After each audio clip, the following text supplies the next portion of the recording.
Había visto ya videos tuyos en Facebook, por cierto, pagados. Llegaron a mi perfil y me llamó mucho la atención. Realmente, admiro a todos los escritores, sobre todo a alguien apasionado por pues, la sociedad, la política y todo, ¿no?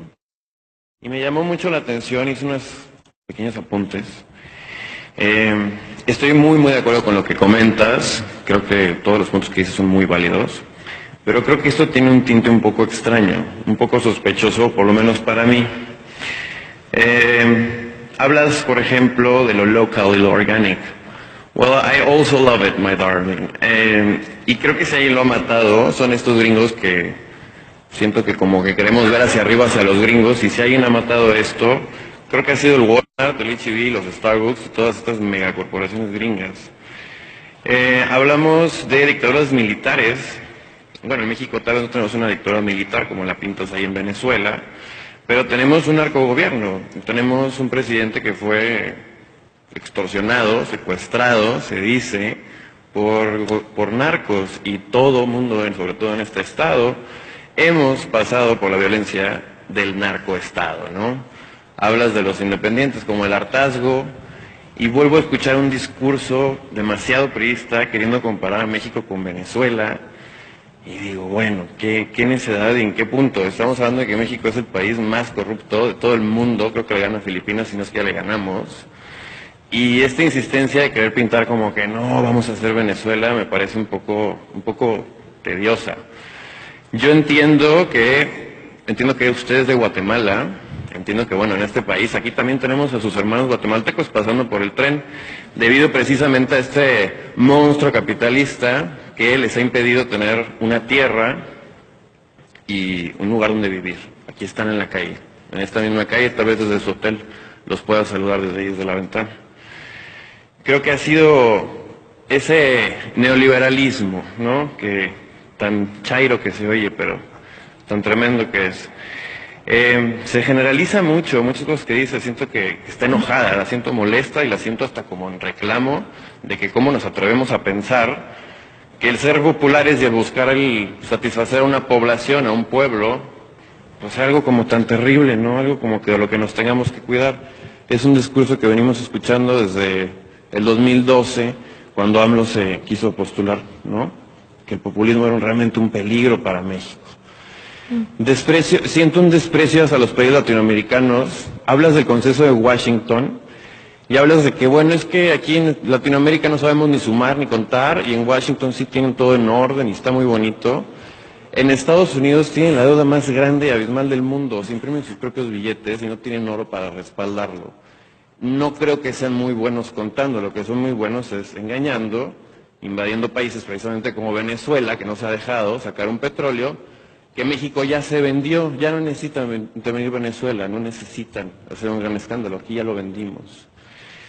Escucho de la privatización como si fuera a expropiar la propiedad privada, cuando la privatización de la que se habla AMLO, como el general Lázaro Cárdenas, pues fue la del petróleo, que si no es de todos los mexicanos, alguna vez lo fue, y hoy en día este peligroso populismo que hizo que Peña Nieto saliera diciendo que iba a bajar el gas y la gasolina, y este show populista, que creo que ese es realmente el verdadero populismo peligroso, y al final nos ha impactado a todos. Se viene un gasolinazo de 20 pesos para el 2018.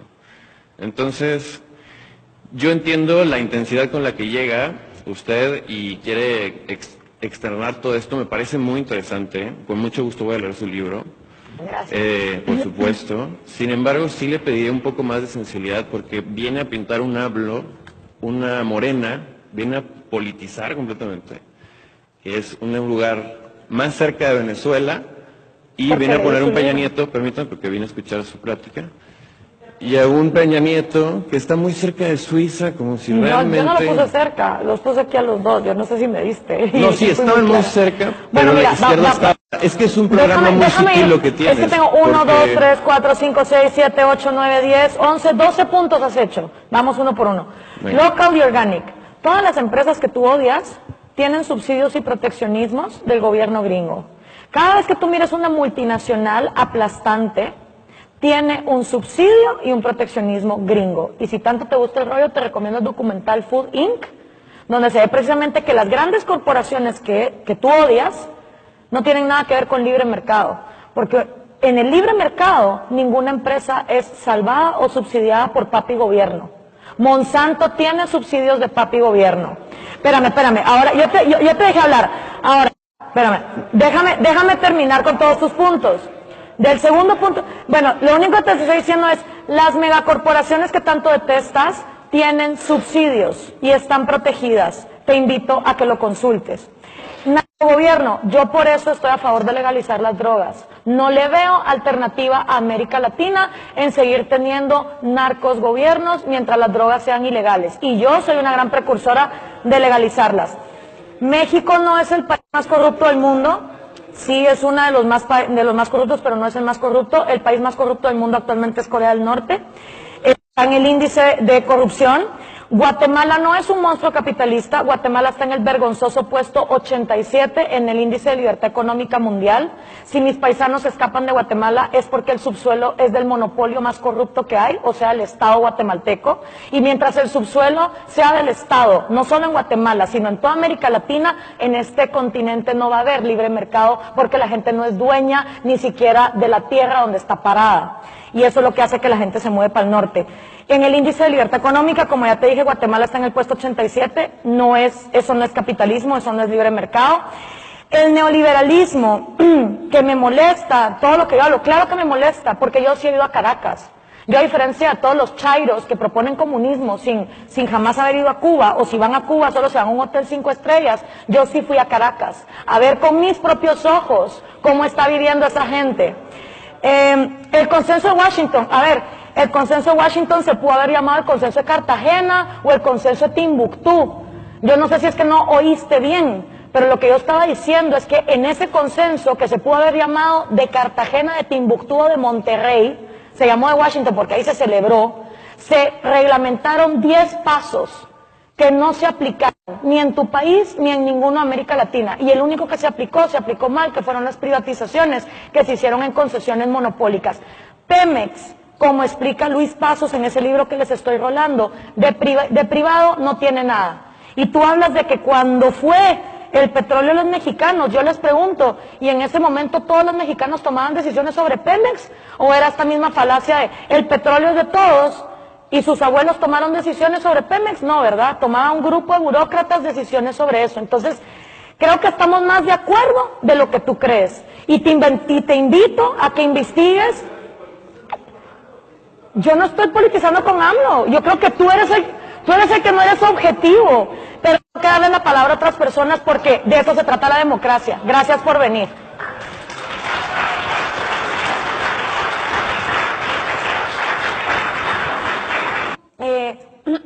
¿Por qué los millennials o esta generación está tan atraída al socialismo? Porque no la han vivido. Vayan ustedes a Europa del Este a preguntar si los jóvenes son socialistas. ¡Ni locos! Porque ellos sí vivieron el comunismo de gulags y de miseria muy recientemente. Pregúntenle ustedes a los venezolanos si hoy son socialistas. Ninguno. ¿Por qué? Porque lo están viviendo. Entonces, este es un proverbio chino y ha pasado por muchas filosofías. El abuelo pobre, el padre rico y el nieto miserable, ¿no? Y esto ocurre generacionalmente en las familias. El abuelo que se fajó, que se sacrificó, que empeñó la casa, que pidió un préstamo, que el niño ve desde pequeño cómo su papá se desvelaba, cómo se sacrificaba con la madre por poner el negocio, por buscar de dónde salir adelante. Ese papá crece diciendo, wow, mis padres realmente se sacrificaron, yo también tengo que trabajar, pero no quiero que mis hijos pasen por las penas que yo pasé. Porque probablemente ese padre tuvo una Navidad donde no hubo regalos, o alguna vez no le pudieron celebrar el cumpleaños porque no había dinero, o para tener un televisor o un Atari nunca se dio el caso. Entonces, sobreconsienten a los hijos, porque no quieren que los muchachitos pasen por las penas que ellos pasaron. Y esos mis reyes crecen con ya todo dado. Ellos no tienen la memoria de ver a los abuelos desvelados, de ver lo que costaron las cosas. Y entonces, ¿qué pasa? Que los nietos se paran somatando la riqueza que costó 3 generaciones hacer. Y esos son los que entonces, cuando escuchan un Bernie Sanders, un AMLO, sin ir a Caracas, sin ir a Cuba, por supuesto, dicen, ay, qué bonito se oye el socialismo, no repartamos, así que todos también tengan, porque además tienen un sentido de culpabilidad. Dicen, ¿por qué yo sí tengo y los demás no? Entonces, eso los lleva a ver en el socialismo, aparte que no profundizan en economía ni en historia, ¿va? Porque si se ponen a llorar por cosas como Twilight, imagínate las lágrimas que derramarían. Bueno, ya Twilight ni de moda está, no sé cuál es ahora la novela del momento, pero imagínate lo que llorarían si leyeran lo que pasaba en los campos de concentración, lo que pasó en el genocidio de Mao. No tienen empatía por las más de 100 millones de personas que perdieron la vida en el comunismo porque simplemente no saben que eso existió. Y uno no puede desarrollar empatía sobre lo que no existe. Entonces, eso creo que es lo que los lleva a ser tan socialistas. Yo por eso hice un video que se llama Socialismo para Millennials.